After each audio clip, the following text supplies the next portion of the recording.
Welcome back. We're continuing the news.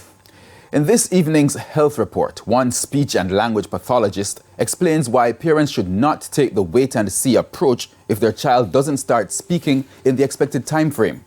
Shamala Pullen tells us more. A speech delay is when a toddler fails to use words and make sentences at expected ages. Speech and language pathologist Alexia Blair says 95% of the persons seen by her have that problem. For example, we anticipate that a child by the age of 12 months will have his or her first word. You want that child by 18 months to have between 50 and 100 words. And by the age of 2, they should have anywhere between 200 and 300 words. So if there is a disconnect or less than that, then you'd have a speech delay. She explains delayed speech can result from a number of factors, including medical reasons. It could be a developmental disorder like autism.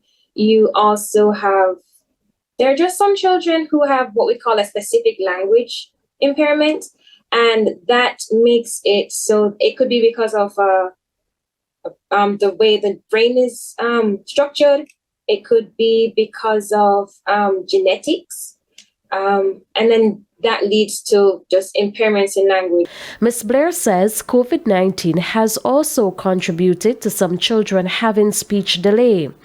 She stressed early intervention in the form of speech therapy is key. I have seen a lot of parents with the should we wait and see method, and that we don't recommend it. It is better to err on the side of caution and definitely start therapy as soon as possible, right? Because the sooner you start, the better.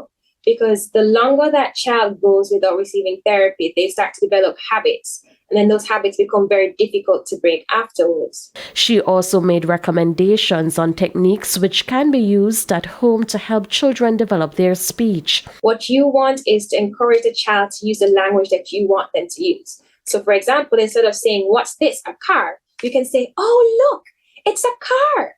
The car is going. Car is fast."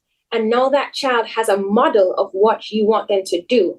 And then they will start to be encouraged to start using language in that way. With your health report, I'm Shamala Pullen wishing you good health.